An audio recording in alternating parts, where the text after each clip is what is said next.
Hello student, class 9th का question paper है आपका मैथ्स का मिड टर्म एग्ज़ाम 24-25। तो 25 सितंबर का ये एग्ज़ाम है। तो जिन बच्चों का एग्ज़ाम हो गया कमेंट करके बताइए कैसा गया एग्ज़ाम। एंड इसके आंसर्स करेंगे, हम सोल्यूशन करेंगे, तो चेक कर लेना अपने आंसर्स एंड कमेंट करके भी बताना एग्ज़ाम कैसा गया। वीडियो को ज़्यादा से ज़्यादा शेयर करना, लाइक करना। तो चलिए स्टार्ट करते हैं इसके आंसर्स।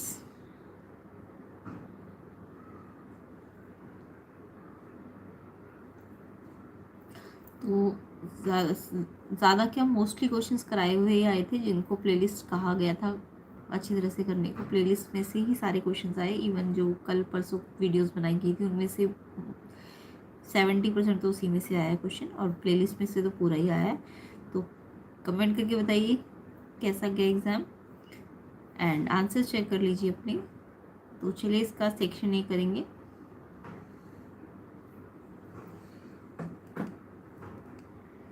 तो वीडियो को ज़्यादा से ज़्यादा शेयर करना, लाइक कर देना।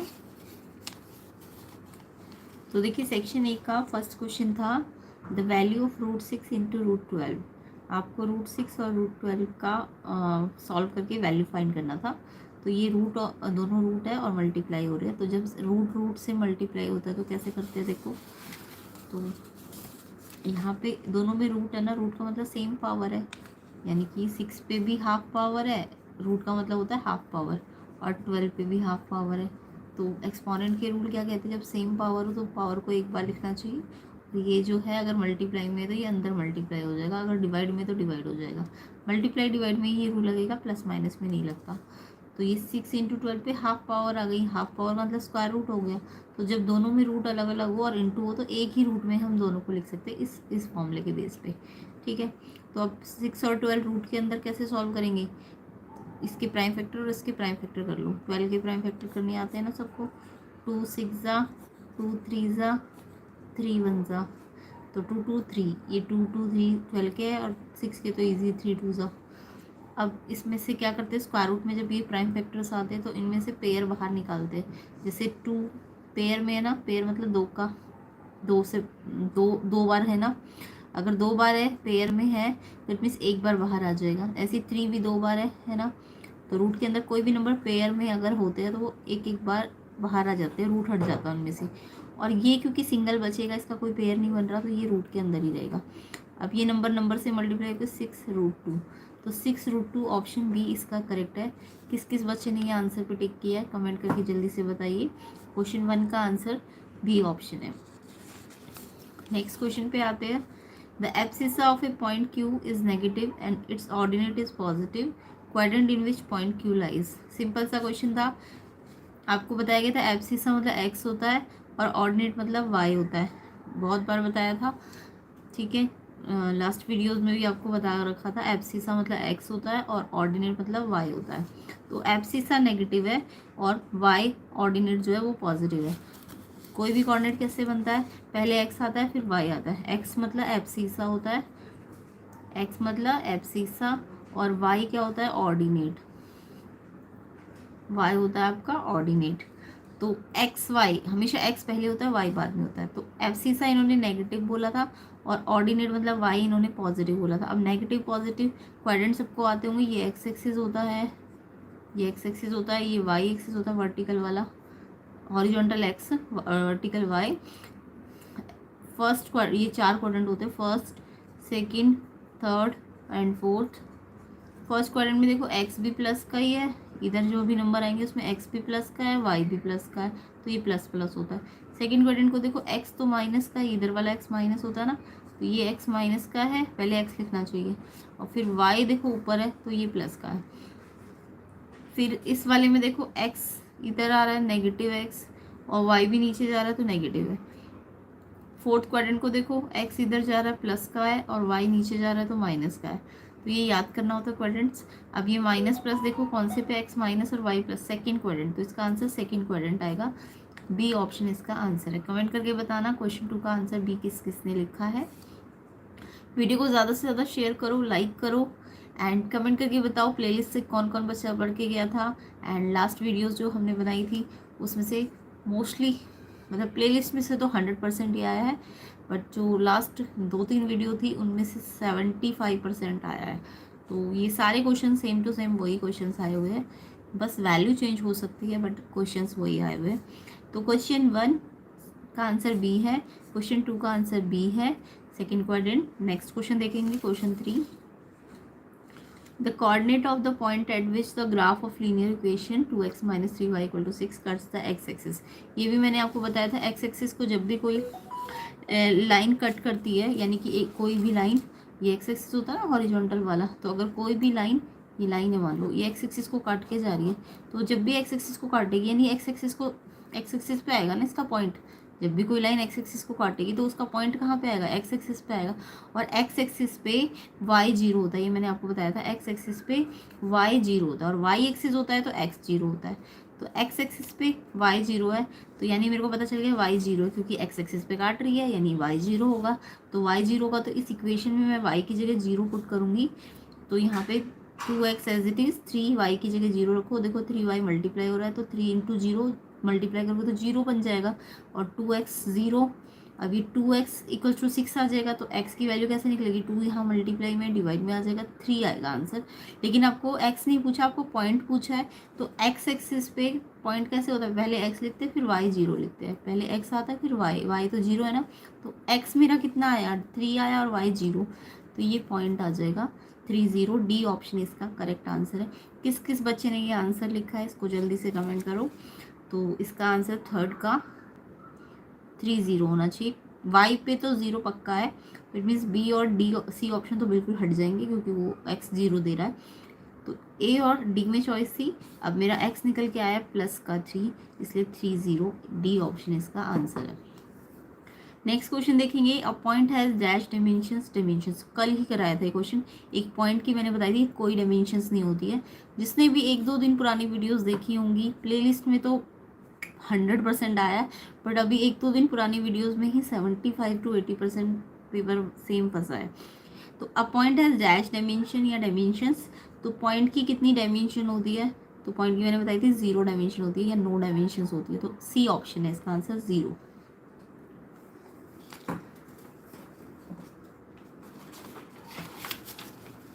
तो क्वेश्चन 4 का आंसर सी है 0, एक पॉइंट की कोई डायमेंशन नहीं होती, 0 डायमेंशन होती है, तो इसका आंसर क्या होगा 0, क्वेश्चन 4 का। नेक्स्ट क्वेश्चन देखेंगे, next question number 5, the sum of all angle around a point.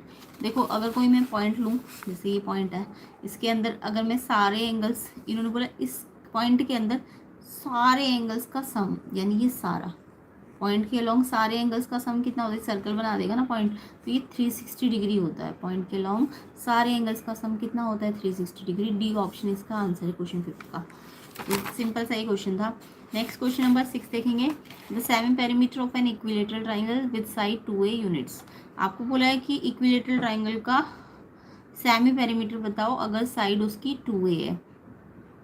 तो यहाँ पे आपको देखो साइड ए नहीं दी है, 2a दी है, तो आप सोचोगे कि साइड ए है तो पेरीमीटर तो 3a हो जाएगा, नहीं ये साइड ना 2a है, तो ध्यान से देखना है। पेरीमीटर का फॉर्मूला होता है आपका, आप अगर देखो यहाँ कहना चाह रहा है कि साइड, वैसे तो हमें पता है साइड हम क्या लेते थे, ए लेते थे, तब पेरीमीटर आपका 3a आता था, पेरीमीटर तब 3a आता था, बट अब साइड 2a लेनी है, तो पेरीमीटर क्या होता है, फॉर्मूला याद रखो 3 इंटू साइड होता है, 3 इंटू ए याद कभी भी मत करना, 3 इंटू साइड होता है। पेरीमीटर मतलब 3 साइड का, 3 साइड या प्लस कर लो साइड या फिर 3 इंटू साइड भी कर सकते हो आप, है।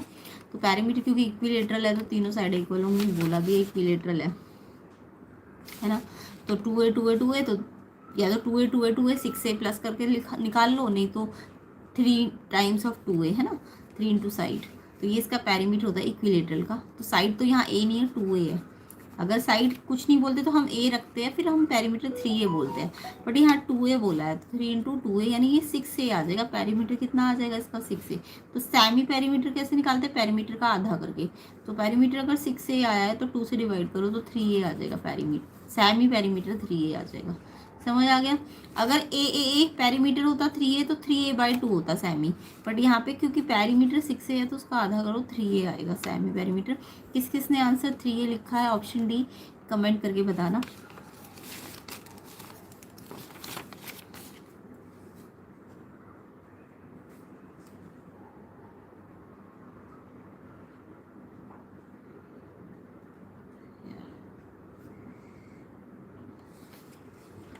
तो आंसर क्या है इसका क्वेश्चन 6 का 3A, semi perimeter 3A। Perimeter 6A है बट सेमी पूछा है आपसे, तो 3A है इसका आंसर। डी ऑप्शन इसका करेक्ट है। नेक्स्ट क्वेश्चन देखेंगे। Next question 3x equals to 4 when express as a linear equation in 2 variable. 3x equals to 4 वैसे तो 1 वेरिएबल की इक्वेशन है, बट यहाँ पे आपको इसको 2 वेरिएबल फॉर्म में लिखना है। तो देखो 2 वेरिएबल फॉर्म एक्चुअल में होती क्या है, उसको होता है ax by plus C equals to 0। ऐसी फॉर्म को हम 2 वेरिएबल फॉर्म कहते हैं। कोई भी लाइन की ये फॉर्म होती है 2 वेरिएबल वाली फॉर्म। तो यहाँ पे पहले x लिखा जाता है, फिर y लिखा जाता है, फिर कांस्टेंट लिखा जाता है। अब यहाँ पे x तो है बट y वाला तो कोई टर्म ही नहीं है ना, तो मेरे को तो लेकिन इस फॉर्म में लाना है। तो x वाली टर्म तो है, मैंने लिख दी। y वाली कोई टर्म है ही नहीं, तो मैंने लिखना है लेकिन बी वाई करके। तो मैंने y वाली टर्म ही नहीं है तो 0y लिख दिया। 0y का मतलब 0 इंटू वाई 0 हो जाएगा, बट शो तो करना है तो इन्होंने बोला है क्योंकि। तो x वाली तो है बट y वाली नहीं है, तो उसको 0y लगा के शो करो। एंड कांस्टेंट भी इधर ही आना चाहिए लाइन के साथ, तो ये 4 यहाँ की बजाय यहाँ ले आओ। तो ये यहाँ से प्लस है तो यहाँ आके -4 हो गया। तो ये मैंने ये फॉर्म बना दी, बट मेरे ऑप्शन में ये फॉर्म मुझे दिख नहीं रही कहीं भी, है ना। मुझे ये तो 1 वेरिएबल है, ये तो बना ही नहीं सकते।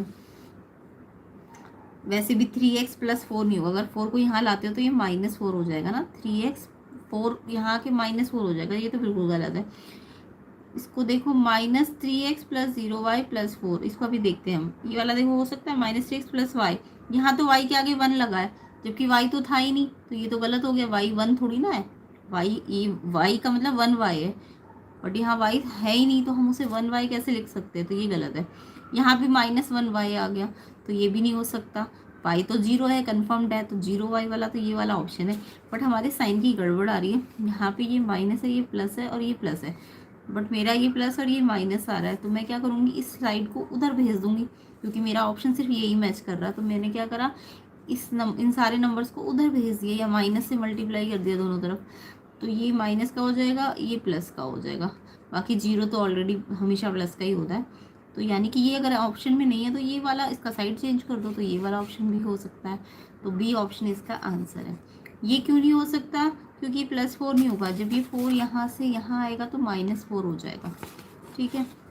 और ये दोनों क्यों नहीं हो सकते, ये दोनों, क्योंकि यहाँ y 1y है और ये y -1y है, तो जबकि y तो था ही नहीं ना आपके क्वेश्चन में, तो ये दोनों तो बिल्कुल भी पॉसिबल नहीं है। चलिए नेक्स्ट क्वेश्चन नंबर 8 देखेंगे।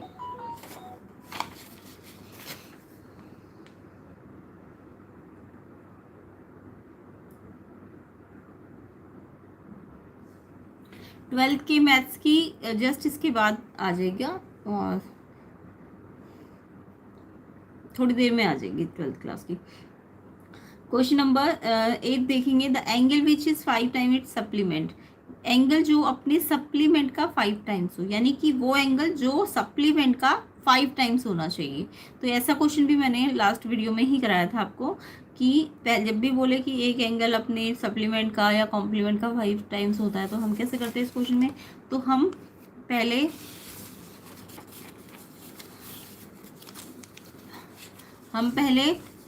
एक एंगल को तो x मान लेंगे और उसका जो सप्लीमेंट है उसका 5x मान लेंगे, है ना। पहले एंगल को हमने x माना, दूसरे को 5x माना। अब इन दोनों का टोटल, क्योंकि सप्लीमेंट है तो सप्लीमेंट का मतलब 180 होना चाहिए, है ना। सप्लीमेंट्री जब भी बोले तो 2 का टोटल कितना आता है, 180 आता है। तो इन दोनों एंगल्स का सम 180 होना चाहिए क्योंकि सप्लीमेंट्री है। अगर कॉम्प्लीमेंट्री बोलते तो 90 रखते हैं, ठीक है। अब इन दोनों का टोटल 180, तो 1x और 5x जुड़ेंगे तो 6x हो जाएंगे, 180। x निकाल लो, 6 यहाँ मल्टीप्लाई है, डिवाइड में 30 इससे कट जाएगा 30, तो x 30 और 5x निकाला तो 150। अब मेरे को देखो ये वाला पूछा है कि ये वाला पूछा है। इन्होंने बोला कि वो एंगल जो 5 टाइम्स है, 5 टाइम्स है, 1/5 नहीं है, 5 टाइम्स है। तो ये तो 5 टाइम्स थोड़ी ना है, 5 टाइम्स का तो बड़ा एंगल पूछा है ना हमसे, तो ये वाला होगा। तो ध्यान से देखो, वो एंगल निकालना है जो 5 टाइम्स है। 5 टाइम्स का मतलब मुझे बड़ा एंगल चाहिए, तो मुझे ये वाला एंगल चाहिए। 1/5 बोलते तो ये होता, तो 150 इसका आंसर है। ए ऑप्शन इसका करेक्ट है। तो ऑप्शन ए 150 इसका आंसर है। नेक्स्ट क्वेश्चन देखेंगे। बाकी वीडियो को शेयर नहीं कर रहे हो, लाइक नहीं कर रहे हो, लाइक करिए ज़्यादा से ज़्यादा। एंड SST साइंस की प्लेलिस्ट भी बनी हुई है, उनको ज़रूर करके जाना, इम्पॉर्टेंट है।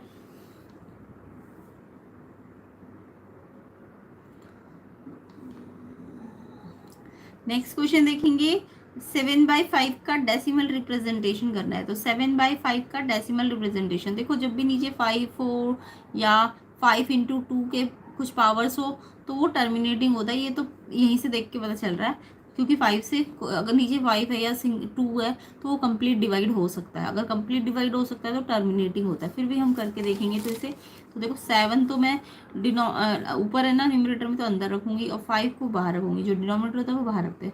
अब ये कंप्लीट डिवाइड हो गया अगर, तो ये टर्मिनेटिंग है।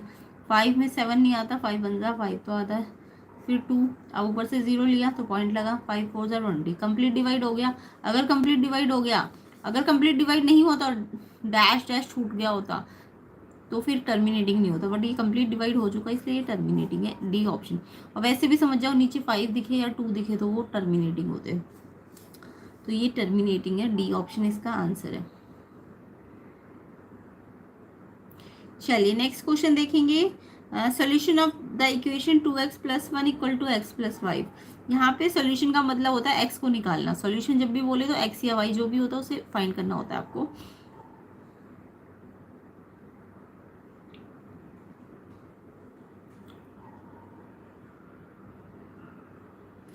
ठीक है,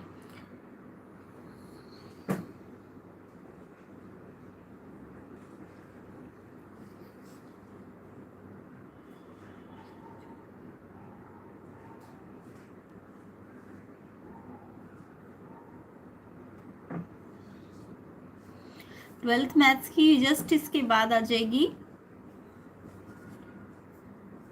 XYZ। ट्वेल्थ मैथ्स की जस्ट इसके बाद आएगी। नेक्स्ट क्वेश्चन देखेंगे, AB = PQ, BC = QR, AC = PR। और आपको बोला था इसमें से कौन से ट्राइंगल कॉन्ग्रेंट है।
नेक्स्ट क्वेश्चन देखेंगे, क्वेश्चन नंबर 10।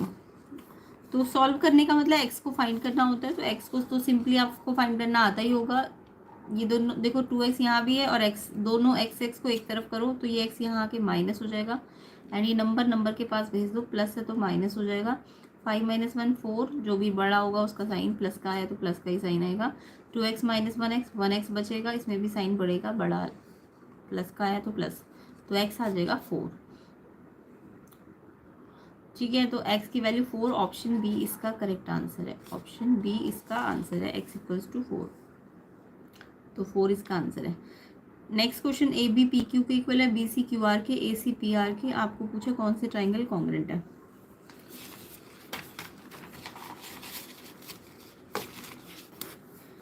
तो A B P Q, B C Q R, A C P are.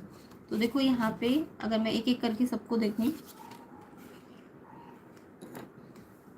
इसको देखो अगर, तो इसमें कॉरस्पॉन्डिंग पार्ट बनाओ। First two vertex B A है, तो इसके भी फर्स्ट टू वर्टेक्स लो आर पी है, तो बी ए आर पी के इक्वल आ रहा है इसके अकॉर्डिंग। तो B A R P, B A P Q के बराबर है, जबकि ये बी ए आर पी दे रहा है, तो ये गलत है। इसको देखो, इसका सी बी और पी क्यू आ रहा है। सी बी, इसके first two vertex C B है, इसके भी फर्स्ट टू वर्टेक्स लो पी क्यू, तो C B P Q, C B P Q, C B Q R के आ रहा है, तो ये भी गलत है। ये वाला देखो, सी ए और इसका आर पी, सी ए, इसके स्टार्टिंग के दो वर्टेक्स लो, सी ए और ये आर पी, तो C A R P, C A R P, yes ये वाला ठीक है। इसके लास्ट के टू वर्टेक्स लेके देखो, ए बी आ रहा है और इसका लास्ट का P Q, A B P Q, A B P Q, yes ये बिल्कुल ठीक है। तो इसके जो कॉरस्पॉन्डिंग पार्ट है वो इसके अकॉर्डिंग मैच कर रहे हैं, इसलिए ये आंसर सी इसका करेक्ट है ना। इसका ए भी देखो इसके पी क्यू से मैच कर रहा है, ऐसे इसका C A first and third vertex B C बन रहा है और उसका भी first and third vertex Q R बन रहा है, तो बी सी क्यू आर भी मैच कर रहा है। एंड स्टार्टिंग के सी ए और इसके भी R P, C A R P, तो यानी कि ये सारे मैच कर रहा है इससे, इसलिए ये इसका करेक्ट आंसर है सी ऑप्शन, क्वेश्चन 11 का।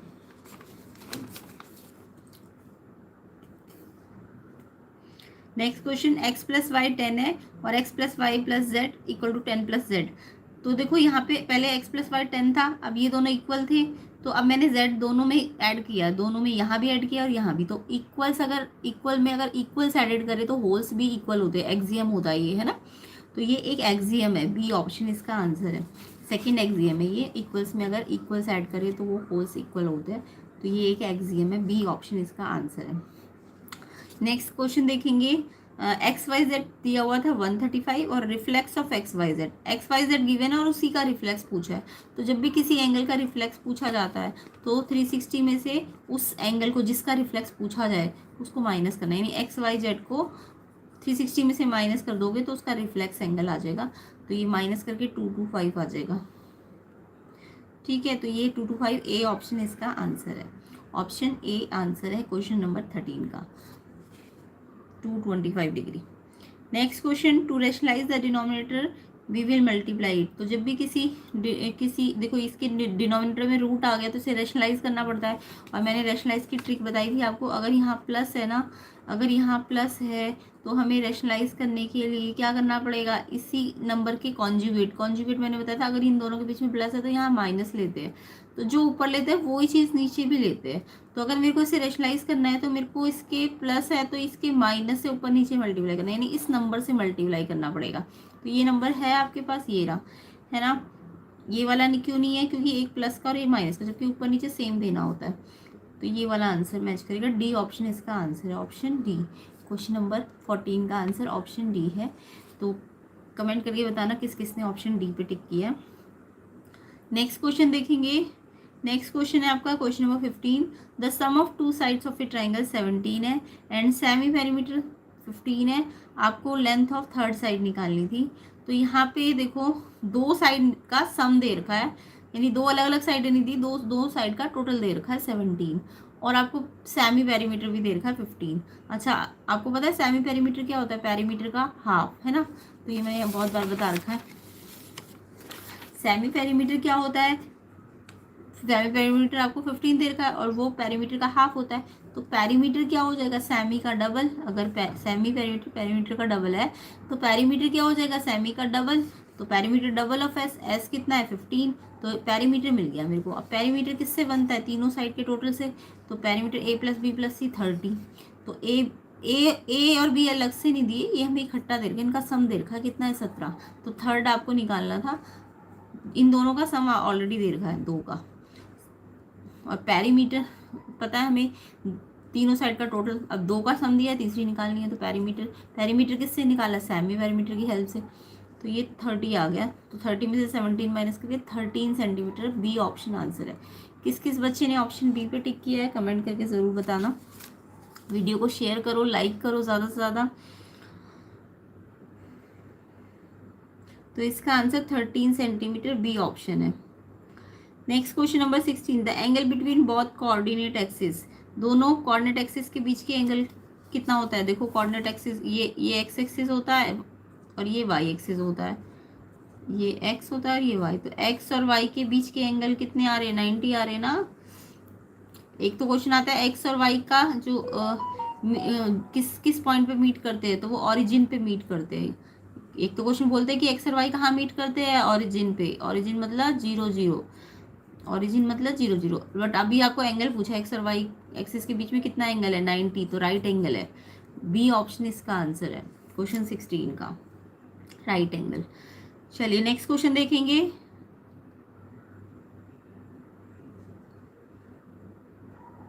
नेक्स्ट क्वेश्चन है -2 0 सोल्यूशन है लीनियर इक्वेशन का, तो के निकालना है। बहुत बार कराया हुआ ये क्वेश्चन आपको मैंने।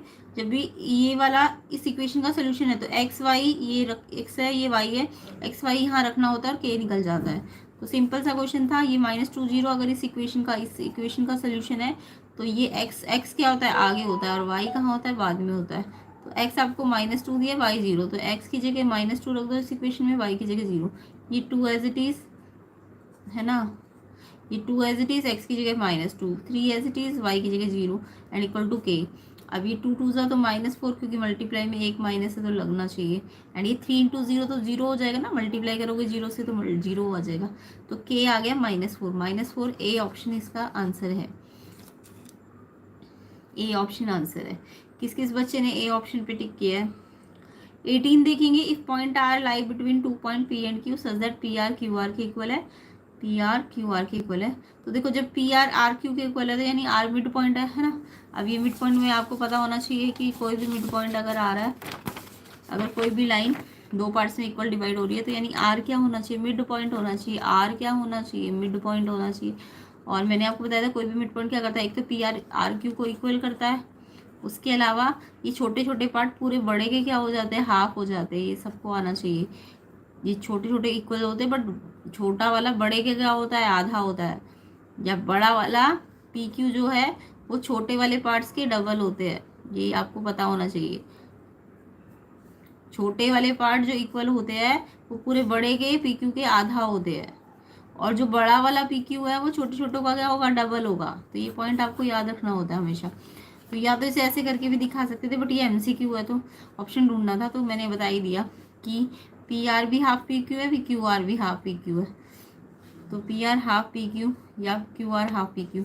अब ये ऑप्शन डी पे मैच कर रहा है आपका, तो ऑप्शन डी इसका आंसर है। Q R half of P Q है, पी क्यू थोड़ी ना है हाफ, पी क्यू तो बड़ा है ना, तो पी क्यू तो डबल होना चाहिए पी आर का, ही गलत है। पी आर और पी क्यू बराबर है, पी आर क्या बड़े छोटा वाला बड़े वाले के इक्वल है, नहीं ये गलत है। पी आर 1/3 है पी क्यू का, नो, पी आर हाफ है पी क्यू का। तो ये वाला ऑप्शन ठीक है, डी ऑप्शन। नेक्स्ट क्वेश्चन देखेंगे, assertion reasons। assertion है, the area of an equilateral triangle having side m √3/4 metre square centimetre. अच्छा साइड m दे दी ना, यस ठीक है। तो मैंने अभी आपको इक्विलेटरल का फॉर्मूला बताया था ना, इक्विलेटरल का फॉर्मूला होता है √3/4 इंटू साइड का स्क्वायर, ये होता है इसका एरिया, एरिया ऑफ इक्विलेटरल है ना। तो अब साइड की जगह इन्होंने m बोल दिया, साइड क्या है m, तो m स्क्वायर ही तो आएगा, √3/4 m स्क्वायर, जो साइड होगी वो उसका स्क्वायर हो जाएगा, √3/4 m स्क्वायर। तो एजर्शन बिल्कुल ठीक है कि नहीं। अब रीजन क्या बोल रहा है, रीजन बोल रहा है the area of an equilateral triangle can not be found using Heron formula. No, ऐसा तो नहीं है। हीरोन फॉर्मूला से भी आप चाहो तो इसे निकाल सकते थे। अगर ये साइड ए है, ये ए है, ये ए है, तो ऐसा आ जाएगा इसका 3a/2, ए तीनों को ऐड करो 3a/2। फिर एरिया का फॉर्मूला में एस की जगह 3a/2 माइनस ए, 3a/2 माइनस ए, 3a/2 माइनस ए, उससे भी आप चाहो तो ये फॉर्मूला यही निकल के आएगा। तो ऐसा नहीं है हीरोन फॉर्मूले से आप नहीं निकाल सकते हो, हीरोन फॉर्मूले से निकाल सकते हो। तो रीज़न आपका गलत है, एजर्शन सही है, रीज़न गलत है। ऑप्शन सी, एजर्शन सही, रीज़न गलत। तो ऑप्शन सी आपका सही है, इसका आंसर ऑप्शन सी है। 19 20 का देखो, in the given figure triangle P Q R triangle M Q N के इक्वल है। ये देखो डायग्राम बना हुआ है आपका, देखो इस ये सिंगल कट है, ये सिंगल कट है, तो यानी इसका मतलब है क्यू आर किसके बराबर होना चाहिए, क्यू एन के, यही बोल रहा है ये, ठीक है।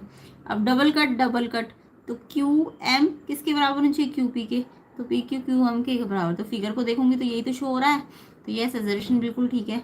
रीजन कह रहा है कि एस एस कॉन्ग्रेंसी से ये ट्राइंगल कॉन्ग्रेंट हो जाएंगे, यस हो जाएंगे। देखो दो, ये वाली साइड इसके इक्वल है, ये वाली साइड इसके इक्वल है, और वर्टिकली अपोजिट भी तो इक्वल हो जाएंगे,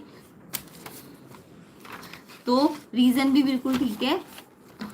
एक तो साइड इक्वल है ये वाली पी क्यू और Q M,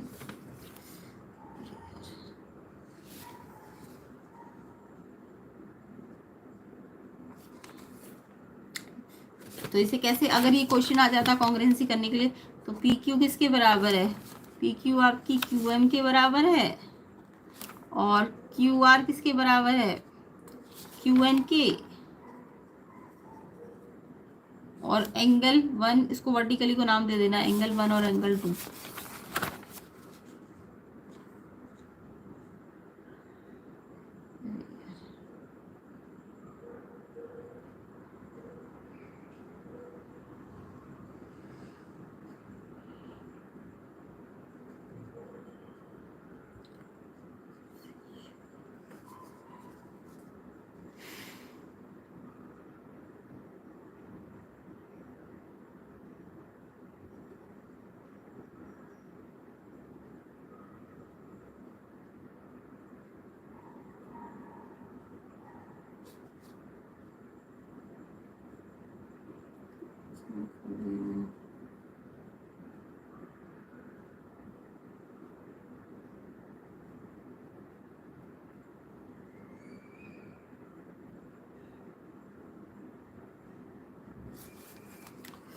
angle one angle two vertically opposite equal कर देना, तो ये एंगल वन एंगल टू के बराबर। अब देखो अगर मैं इसका नाम लिखती हूँ P Q are, P Q are, तो इसको मैंने सेकंड कट से वन पे रोटेट कर रहा है, तो इसको भी इसको भी सेकंड कट से वन पे रोटेट करो, एम क्यू एन, तो एम क्यू एन ही तो दे रहा है ये भी, तो यस ये ट्रायंगल कॉन्ग्रेंट है, एस से एस ही है, इसमें भी दो साइड है और उनके बीच का एंगल ही तो वर्टिकली अपोजिट है, दो साइड और उनके बीच का एंगल, तो इट मीन्स ये एस से कॉन्ग्रेंट है, और नाम भी सही लिखे हुए कॉन्ग्रेंसी के, इसलिए ये रीज़न बिल्कुल ठीक है। तो एजर्शन भी ठीक है आपका, एजर्शन भी ठीक है, रीज़न भी ठीक है, और एक्चुअल में एक्सप्लेनेशन भी ठीक है। क्यों, देखो क्योंकि ये ट्रायंगल कॉन्ग्रेंट है, इसी वजह से तो ये साइड इक्वल आ रही है। देखो कॉरस्पॉन्डिंग साइड ही तो बन रही है, क्यू आर लास्ट के टू वर्टेक्स, देखो क्यू एन लास्ट के टू वर्टेक्स के बराबर है, एंड पी क्यू स्टार्टिंग के दो वर्टेक्स एम क्यू के बराबर है। इट मीन्स ये कॉन्ग्रेंट है, तभी तो ये वाली चीज़ें इक्वल आ रही है, तो यानी कि रीज़न सही भी और एक्सप्लेन भी कर रहा है why these sides are equal, ठीक है। तो यानी कि एजर्शन रीज़न दोनों ठीक और एक्सप्लेनेशन भी ठीक जब होता है, तो ऑप्शन ए आंसर हो जाएगा। देख भी लेना, कई बार ये ऑप्शंस ना आगे पीछे भी दे देते हैं, तो आप देख भी लेना ये सारे ऑप्शंस। तो देखो एजर्शन भी ठीक है, रीज़न भी ठीक है, रीज़न एक्सप्लेन भी कर रहा है करेक्ट, तो ये ए ऑप्शन है, तो ये आंसर ए ऑप्शन है इसका। नेक्स्ट सेक्शन बी को देखते हैं जल्दी से। तो सेक्शन बी के क्वेश्चंस,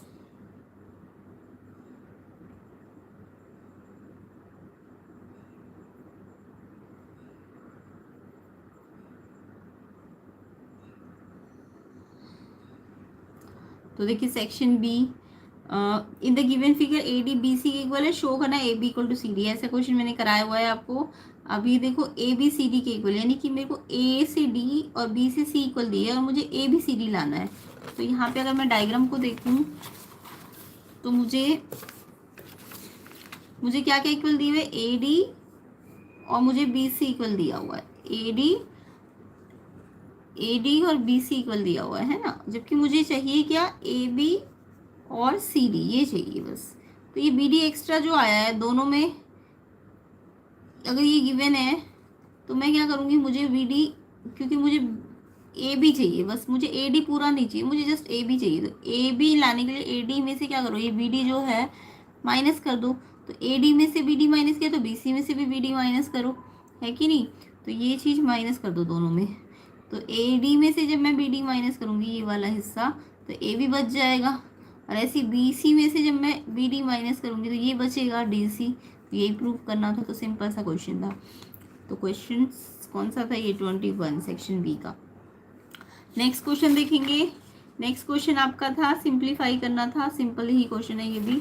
सिंप्लीफाई में देखो ये ऐसा कोई आइडेंटिटी तो बन नहीं रही क्योंकि इसके ए अलग है दोनों के, बी भले ही सेम है। अगर ये सेम होता ना आगे वाला तो ए minus B A plus B की आइडेंटिटी से सॉल्व हो जाता, बट ये अलग अलग है इसलिए मुझे पूरा प्रॉपर खोलना पड़ेगा।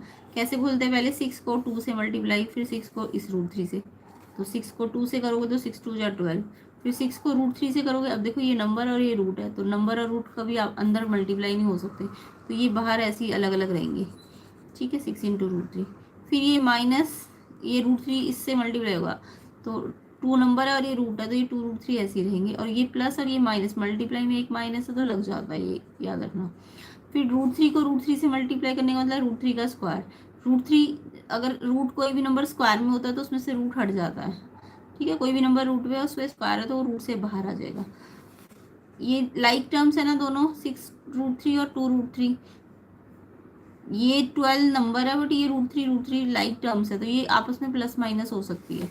तो प्लस माइनस करने का मतलब जैसे आप 6x माइनस 2x को प्लस माइनस करते हो, कैसे करते हो, 6 में से 2 को ही तो माइनस करके 4 लिख के x लगा देते हो ना, वैसे इसको भी करो, 6 में से 2 को माइनस करो 4, और जो है लाइक टर्म्स का √3 वो एज इट इज़ एक बार लिख दो, तो ऐसे इनको प्लस माइनस करना है। अब ये नंबर और ये भी एक नंबर ही आ गया 3, 12 और 3 आपस में प्लस माइनस होंगे, 12 माइनस 3 कितना हो जाता है 9, और ये तो अनलाइक टर्म है तो ये ऐसे ही रहेगा, तो दोनों अनलाइक टर्म अलग अलग रह जाएगी, सिर्फ लाइक लाइक के साथ सॉल्व होगी, ये इसके साथ और नंबर नंबर के साथ, तो ये फाइनल आंसर हो जाएगा इसका। नेक्स्ट क्वेश्चन देखेंगे, इसका चॉइस वाला क्वेश्चन था। ये क्वेश्चन भी एग्जैक्टली मैंने कल ही कराया हुआ था। 2/3 माइनस √7 3 प्लस a √7 के इक्वल है, तो आपको a निकालना है। वैल्यू हल्की सी चेंज हो सकती है बट एग्जैक्टली यही क्वेश्चन कराया था आपको।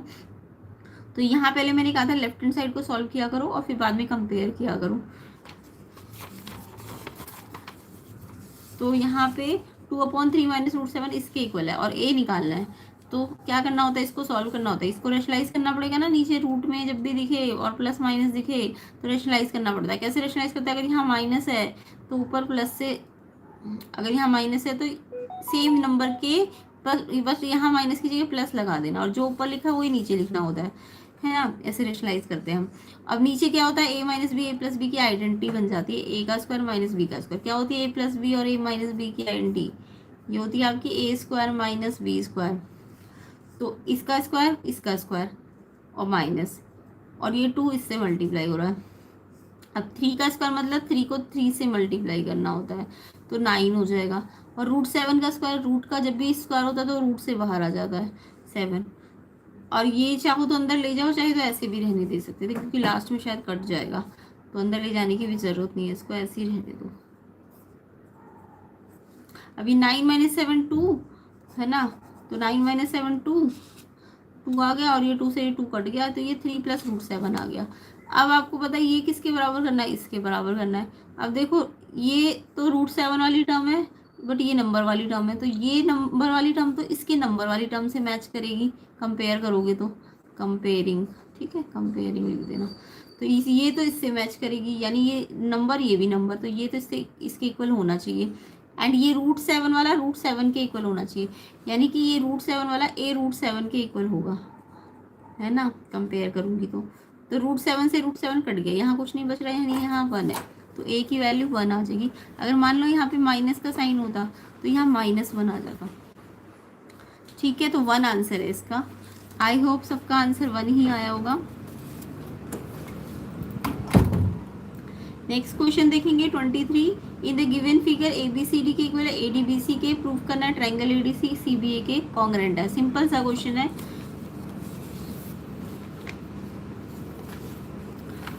तो यहाँ पे मेरे को सिंपल सा क्वेश्चन दे ही रखा, ABCD के इक्वल है और BC AD के इक्वल है, तो दो चीजें तो आपको दी हुई है, तीसरी आप खुद सोचो, इस वाले ट्रायंगल में और इस ट्रायंगल में क्या चीज है, BAC दोनों में नहीं आ रही है, कॉमन है, इस ट्रायंगल पे भी आ रही है और इस वाले पे भी आ रही है, तो तीसरी चीज ज्यादातर कॉमन होता है AC, या तो वो साइड कॉमन होती है वो एंगल कॉमन होता है, तो AC दोनों में आ रहा है, तो ये दोनों तो दिया था गिवन, और एक हमने खुद सोच लिया कॉमन था AC। अब देखो अगर मैं इसे डायग्राम से समझाऊं आपको,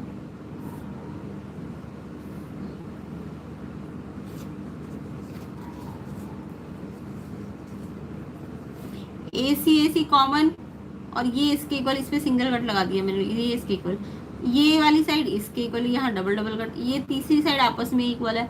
तो देखो अगर इस ट्रायंगल को मैंने ए बी सी नाम दिया तो इसको फर्स्ट से सेकंड पे रोटेट किया ना, A B C, first cut से डबल कट पे, तो इसको भी फर्स्ट कट से डबल कट पे रोटेट करो, सी डी ए,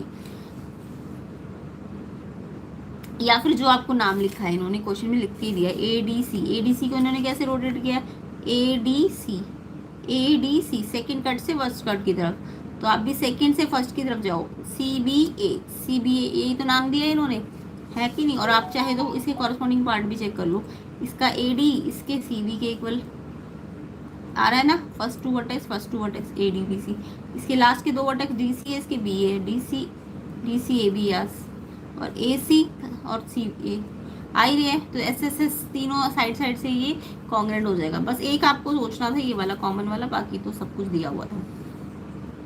तो आई होप सबका आंसर, सिंपल सा क्वेश्चन था, आ गया होगा। वीडियो को शेयर करो, लाइक करो ज़्यादा से ज़्यादा, एंड एसएसटी साइंस की प्लेलिस्ट भी बनी हुई है चैनल में, जाके चेक कर लो। और अगर आप पीडीएफ सॉल्यूशंस और नोट्स वगैरह चाहते हो तो चैनल को ज्वाइन कर सकते हो। चलिए नेक्स्ट क्वेश्चन, इसका चॉइस वाला क्वेश्चन है, prove that the angle opposite to equal side of triangle are equal. ये आपको थ्योरम बताई थी मैंने, बहुत बार कराई हुई है। इसका चॉइस वाला क्वेश्चन है 23 का। तो यहाँ पे मेरे को एक ट्रायंगल दिया हुआ है और उसकी बोली इक्वल साइड है, और बोला है कि प्रूव करो कि उसके जो अपोजिट एंगल है वो इक्वल होने चाहिए, है ना। तो सिंपल आपको गिवन क्या था, ट्रायंगल ए बी सी बना लेना था, उसमें ए बी ए सी के बराबर दी हुई थी, और ए बी ए सी के बराबर दी हुई थी। प्रूफ क्या करना था, ये जो ए बी ए सी के बराबर था, ये जो एंगल अपोजिट बन रहे हैं वो इक्वल है, ये प्रूफ करना है आपको। आपको इसमें एक कंस्ट्रक्शन करनी पड़ेगी, ए एम ना इस बी सी पे परपेंडिकुलर डाल देना, ए एम बी सी पे परपेंडिकुलर, तो इससे क्या होगा, ये एंगल 1 और 2 90 हो जाएंगे, है ना। तो अब ये प्रूफ करो, लास्ट 4 स्टेप में थ्योरम करते हैं, कभी कभी ये स्टेप मिस हो जाता है बट 3 स्टेप तो होते ही है, अगर कंस्ट्रक्शन की है तो चौथा स्टेप भी होता है। तो ये वाले क्वेश्चन में ये परपेंडिकुलर वाली कंस्ट्रक्शन करनी पड़ती है। तो पहला तो देखो, अगर ये दोनों ट्राइंगल्स को मैं देखूं तो एक तो ए बी ए सी के इक्वल दे ही रखा है क्वेश्चन में, 1 और 2 हमने अभी ईच 90 को कंस्ट्रक्शन किया है ना, बाय कंस्ट्रक्शन भी लिख सकते हो 90 डिग्री। और साथ में हमारा ए एम दोनों में क्या आ रहा है, कॉमन भी आ रहा है। तो मैंने क्या किया, ई वाली साइड इसकी इक्वल है, सिंगल कट लगाया, जो कॉमन साइड है उस पर डबल कट लगा दिया, और ये 90। तो अगर मैं इसे रोटेट कर रही हूँ ए एम बी से, तो सेकंड से मैं इसे 90 की तरफ रोटेट कर रही हूँ, तो इसको भी सेकंड से 90 की तरफ रोटेट करो, A M C, A M B A M C के क्या हो जाएगा, इक्वल हो जाएगा। अब अगर ये कॉन्ग्रेंट है तो किससे कॉन्ग्रेंट हुआ है, कॉन्ग्रेंसी के 4 क्राइटेरिया होते हैं, या तो एस एस एस, या एस ए एस, या ए एस ए, या आर एच एस। तो ये देखो एक एंगल 90 अगर जब भी आए ना तो आप चेक कर लिया करो क्या आर एच एस है। आर एच एस कब होता है, जब एक राइट एंगल हो और 2 साइड हो, और 2 साइड में से मस्ट भी एक हाइपोटेन्यूज होना जरूरी है। तो यस यहाँ पे देखो 90 है, ये साइड है और ये हाइपोटेन्यूज ही तो है 90 के अपोजिट, तो ये साइड भी यूज हुई है, हाइपोटेन्यूज भी यूज हुआ है, 90 भी यूज हुआ है, तो आर एच एस से ये कॉन्ग्रेंट हो गया है।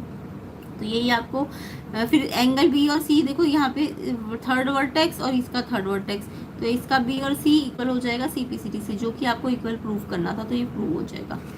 तो ऐसे करके इस थ्योरम को किया जाता है। नेक्स्ट क्वेश्चन देखेंगे, right any 2 irrational number between √2 and √5। √2 and √5 के बीच में इरेशनल पूछे गए हैं। तो इरेशनल पूछे जाते हैं जब भी, तो आप क्या करोगे, इस √2 का आपको याद होना चाहिए डेसिमल एक्सपेंशन 1.41, ये ना नॉन टर्मिनेटिंग नॉन रिकरिंग है, इसलिए ये सेम रिपीटेड भी नहीं होता और कभी ख़त्म भी नहीं होता, तो मैंने इसे 1.41 पे ला के छोड़ दिया। तो इसकी वैल्यू याद रखा करो, 1.41 होता है, 43 होता है, इतना ही होता है। √5 को निकाल के देखना 2.23 आएगा, ये 8th क्लास में आपने सीखा होगा, ये याद कर लेना 2.23 आता है। अब 1.4 और 2.2 के बीच में इरेशनल नंबर्स बनाने हैं आपको। अब इरेशनल नंबर बनाने के क्या तरीके होते हैं, देखो 1.4 और 2.2 के बीच में पहले 1.5 ले लो, आता है। अब इसको ऐसे बनाना कि सेम रिपीटिशन ना हो, जैसे मैंने 50 लिखा, फिर 500, 5000, तो यानी सेम रिपीटिशन नहीं हो रही ना, एक 0 चेंज होता जा रहा है, और डैश डैश करके छोड़ देना, खत्म भी नहीं हो रहा। इस टाइप के नंबर जो सेम रिपीटेड ना हो और कभी खत्म ना हो, उनको हम इरेशनल नंबर कहते हैं। ऐसे ही 1.4 और 2.2 के बीच में 1.6 वाला भी बना सकते थे आप। अब इसमें भी ऐसे ही बनाओ, 6 1 6 1 1 6 1 1, कुछ ऐसे कि जो सेम रिपीटेड भी ना हो और ख़त्म भी ना हो। ऐसे ही 1.9 वाला भी बना सकते हो, 1.92, फिर 922, ऐसे करके आप अपनी चॉइस से कैसे भी बना सकते हो, बट आना इनके बीच में ही चाहिए, 1.4 और 2.2 के बीच में, और जो सेम रिपीटेड भी ना हो और ख़त्म भी ना हो। नेक्स्ट क्वेश्चन नंबर 25 देखेंगे। The measures of the side of triangle 11, 60 and 61, find the area of the triangle. आपको ट्राइंगल की साइड दी हुई है 11, 60 एंड 61 और आपको एरिया निकालना है। सिंपल सा क्वेश्चन है। जब भी ट्राइंगल की साइड दी होती है आपको एरिया निकालने के लिए हीरोन फॉर्मूला यूज़ करना होता है। बहुत बार सिखाया ये क्वेश्चन मैंने। तो सबसे पहला स्टेप एरिया निकालने का होता है इसमें, हीरोन फॉर्मूला में सेमी पेरीमीटर निकालते हैं। सेमी पेरीमीटर बोले तो पेरीमीटर का आधा, और पेरीमीटर क्या होता है, तीनों साइडों का टोटल, तीनों साइडों का टोटल करो आधा कर दो। तो इन तीनों को प्लस किया 132 और 2 से डिवाइड किया, तो ये 66 सेंटीमीटर में आ जाएगा। ठीक है, उसके बाद एरिया निकालना है। एरिया का फॉर्मूला याद करो, S, S minus A, S minus B, S minus C और उसका रूट। एस कितना आया 66, फिर एस में से ए यानी 11 को माइनस करो, फिर एस में से बी, एस में से सी को माइनस करो। तो एस में से एस में से ए को माइनस किया, एस में से बी को माइनस किया, एस में से सी को माइनस किया। अब 66 11 माइनस करोगे 55, इसको माइनस करोगे 6, इसको माइनस करोगे 5 और ये 66, और सारे आपस में क्या हो रहे हैं, मल्टीप्लाई। अब रूट के अंदर इन सबको मल्टीप्लाई करने में बहुत टाइम वेस्ट होगा, इसलिए आप इनके प्राइम फैक्टर्स कर लो। 66 के प्राइम फैक्टर मतलब ऐसे करके प्राइम फैक्टर करने होते हैं। यहाँ पे प्राइम नंबर से स्टार्टिंग करनी होती है। 2 3 ज़ा 6, 2 3 ज़ा, फिर ये 3 पे जाएगा, 3 11, फिर 11 पे जाएगा। तो ये आपके प्राइम फैक्टर आ गए 2 3 11, 2 3 11। 55 के भी कर लेना, 11 5 ज़ा, 6 के कर लेना 2 3 ज़ा, एंड 5 का तो ऑलरेडी प्राइम फैक्टर है। अब आपको रूट का रूल क्या बताया है कि जो भी नंबर पेयर में होंगे वो रूट से बाहर आते जाएंगे। ये देखो 2 का पेयर बन रहा है कहीं पे, ये एक 2 हो गया और ये दूसरा 2, ये पेयर में आ गया तो एक 2 बाहर आ गया। 11 का भी पेयर है तो ये भी बाहर आ जाएगा। इस 3 का पेयर भी है तो ये भी एक 2 में से एक बाहर आ जाएगा। 2 5 है, एक 5 बाहर आ जाएगा। कोई सिंगल तो नहीं बचा, सबके पेयर मिल गए तो सारे रूट से बाहर आ जाएंगे। अगर सिंगल कोई बच जाता तो वो रूट के अंदर ही रहता है। अब ये 2 3 ज़ा 6 5 ज़ा 30 एंड 11 से मल्टीप्लाई कर दो तो ये 330 स्क्वायर सेंटीमीटर आपका एरिया आ जाएगा इस ट्राइंगल का। तो ये से हम हीरोन फॉर्मूला कहते हैं। आई होप जिसको नहीं भी आता इसलिए समझा रही हूँ, फाइनल एग्जाम भी आने वाले हैं तो पूरा कोर्स ही आएगा, तो आपके जो मिस्टेक्स हो चुकी है वो दोबारा ना हो। अच्छी तरह से क्वेश्चन पेपर को करो, एंड जो नेक्स्ट ईयर के बच्चे उनके लिए एक अच्छा प्रैक्टिस पेपर बन जाएगा, तो उनको भी करना है अच्छी तरीके से। तो इम्पॉर्टेंट है इसलिए अच्छी तरह से कीजिए इसे। एंड इसके आगे के सेक्शन सी, सेक्शन डी के क्वेश्चंस को हम नेक्स्ट पार्ट में कवर करेंगे।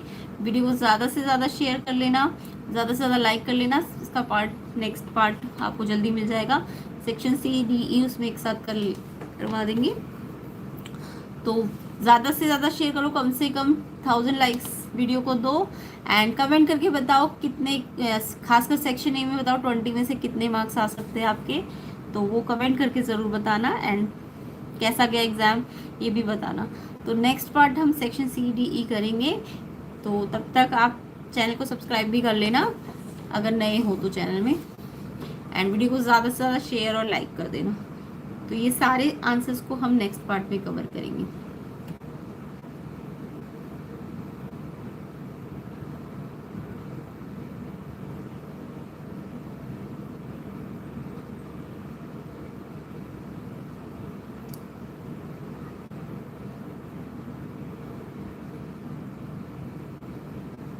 तो इन सब के डिटेल सोल्यूशन विद कंसेप्ट हम समझेंगे नेक्स्ट पार्ट में। फाइनल एग्जाम के लिए इम्पोर्टेंट है इसलिए अच्छी तरह से करना है।